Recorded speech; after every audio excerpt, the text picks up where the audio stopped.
Good evening, everyone. It's me, Drive Ghost, and welcome back to the final part of the absurd scaling of Dragon Ball Z. This will be the last episode before we later on get into Dragon Ball Super, because Super is, ironically, even harder to scale. For this one, we will be covering the entirety of the Buu Saga, whereas the past two covered several sagas. The Buu Saga is by far the longest saga, with the most stuff to cover, so just the whole episode is just going to be that arc.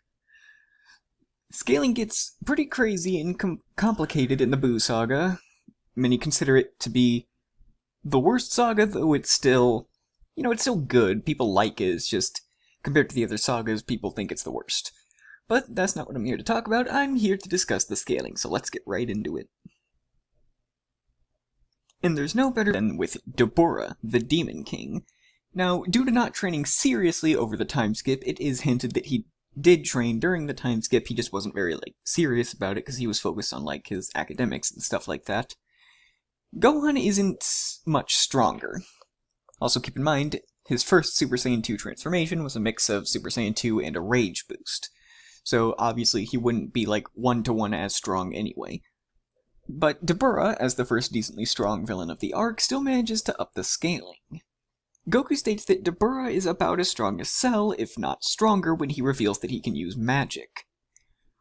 While Goku could have been referring to normal Perfect Cell, base Perfect Cell I guess you could say, it makes more sense for him to mean Super Perfect Cell, especially since Dabura is not only a demon who has access to magic, but he also has a Majin boost from Babidi, meaning his power should be even greater than it was before. While we don't know much about how strong he was before that boost, given what we see from him, it can be assumed that he is stronger than Super Perfect Cell, though likely not by tons, because Goku originally assumed he was about as strong as Cell. Now this is where the fun begins. Let's get into the main man himself, Majin Buu. Now, Buu's many forms and inconsistencies across the manga and anime make pinning down his power pretty tricky, but one thing is for sure. Buu completely outclasses previous levels of scaling. Fat Buu, by far the weakest form of Majin Buu, destroyed Dabura with no issue, who we just said is more powerful than Super Perfect Cell, who was solar system level. And Goku states that Vegeta, Gohan, and himself in Super Saiyan 2 wouldn't be able to defeat Buu even if they all jumped him, basically. This is reinforced when Fat Buu easily destroys Majin Vegeta, which was Super Saiyan 2 Vegeta, with a boost from Babidi's magic. And he has just so many hacks. For those who don't know, hacks, or HAX, is a versus debate term for abilities that aren't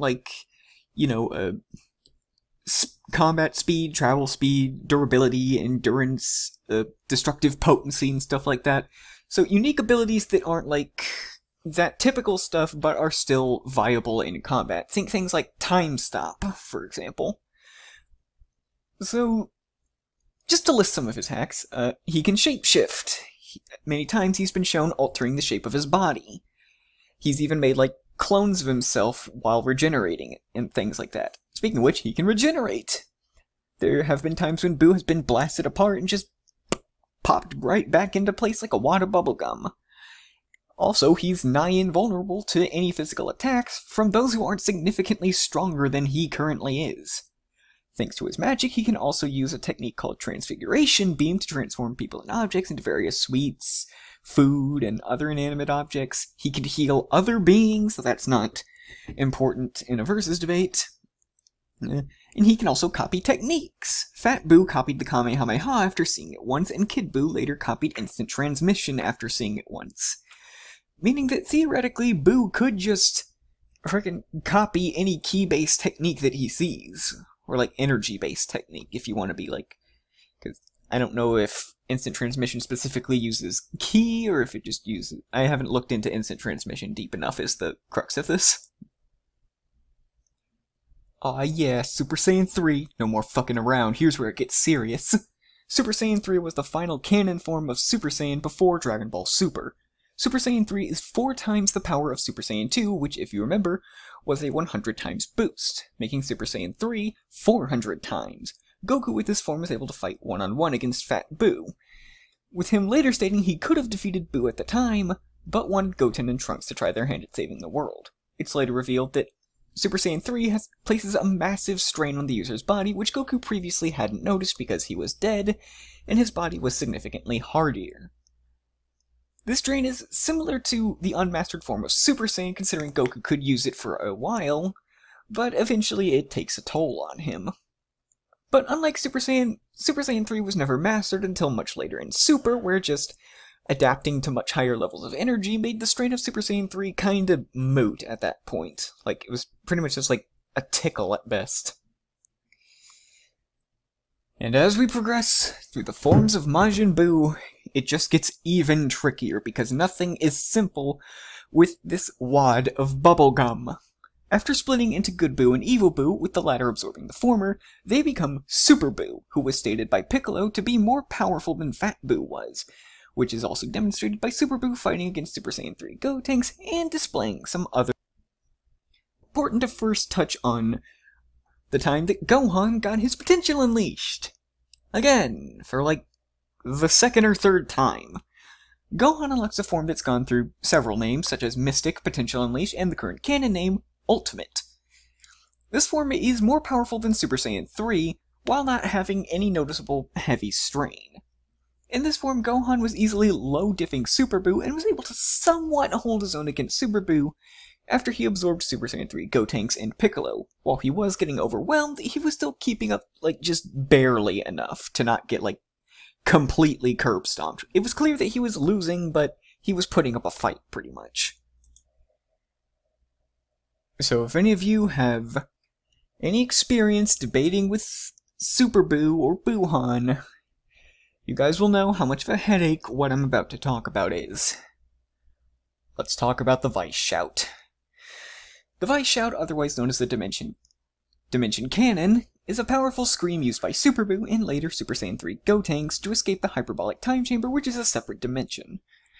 While not an attack potency feat, this does give Super Buu and Gotenks dimension hopping hacks.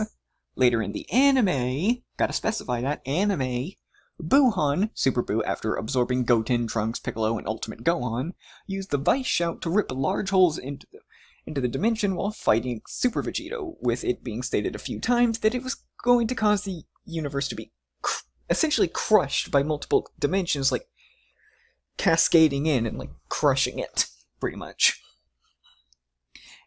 And by the way, Super Vegito is a fusion between Goku and Vegeta that was much stronger than Buuhan. This feat is anime only, and is thus non-canon, meaning the scaling doesn't quite reach universal yet. We'll get there. Not in this video, but in Super. We'll get there very soon. So, point is, this is non-canon, so please do not bring it up unless you are specifically using the anime version of Super Buu. And it just keeps getting worse with every form of this little heckin' fecker. I had to write a whole freaking thesis about how this guy is difficult to scale. He is by far the trickiest, Kid Buu. While many would consider Kid Buu to be weaker than Buuhan but stronger than Super Buu, others believe that Kid Buu is the strongest Buu in existence. There are many statements regarding Kid Buu's power. They can be conflicting with each other. So let's talk about probably his most complicated part of this, the Super Spirit Bomb. He was shown holding back a Spirit Bomb containing the Genki energy from everyone on Earth, Namek, and the Afterlife, including both Heaven and Hell, though probably not everyone in Hell was lending their energy. This included Ultimate Gohan. Due to Genki energy being stronger than the Source, especially against evil beings, especially with the Spirit Bomb, considering that, it's the usual use of Genki energy, this should make Kid Buu dramatically more powerful than Buuhan, right? But there's also the issue that Gohan is stated to be too drained to pull it off, with the Spirit Bomb then overpowering Kid Buu when Goku regains his energy and goes Super Saiyan. So, how powerful was the one he was holding back? Is it like 50% the power? Is it 10%? Was it just completely negligible in terms of scaling? We don't know. Because it's a manga focused on telling a story and not a freaking death battle. So they're not gonna sit down and explain the exact scaling. They don't care about that, really. Either way, it's clear that Kid Buu is at least stronger than Super Buu, going by power progression and all that stuff. But anything beyond that is too debatable to be made, like, concrete. Like, we can't definitively say he's stronger than Buu Tanks, he's stronger than Buu Han. At the very least, he's stronger than Super Buu. So to simplify things, where does the scaling land? Power levels were pretty much dropped in the Android Saga and the Cell Saga. Like, pretty much the last power levels we get are in the Namek Saga. At least, like, officially, I think. But even without power levels, we can assume from the power progression and implications that Buu and characters of similar power can scale to galaxy level, especially since it was pretty much stated or shown that Kid Buu had in the past caused galaxies to not exist anymore. Shin, the Supreme Kai, also states that over a period of years, so less than a decade, Kid Buu would destroy the galaxy, or has destroyed galaxies over a period of years before. While this could imply that Kid Buu can't destroy it in one go, I prefer to think that given Kid Buu's feral and mindless nature, it's more likely that he just simply wouldn't think to wipe it out in one go instead of destroying it one planet and one star at a time. Like, Kid Buu is basically just an animal. He's not gonna have this thought of like, hey, if I want to destroy everything, why don't I just unleash like all my power in one big blast and just destroy everything that I can all at once? No, he's just gonna like look for something to destroy and bam, destroy it. He doesn't care about a galaxy. He doesn't know what a galaxy is. He doesn't know what a freaking planet is. He doesn't know what a cow is. How would he know to destroy an entire galaxy? So anyway, I'm of the opinion that Kid Buu is galaxy level, and as for the other ones, I have no fucking clue. Given that I'm of the opinion that Buu Han is stronger than Kid Buu, I would say that we could scale him to maybe multi-galaxy level on like the low end, possibly a higher end, like mid-level multi-galaxy. I just don't believe that the Buu Saga reaches universal. Anyway, so this has been the last episode of Absurd Scaling of Dragon Ball Z. We'll be getting into Super in the future, and that sort of thing is going to give me a headache. So I hope you guys are looking forward to that, and I'll see you next time.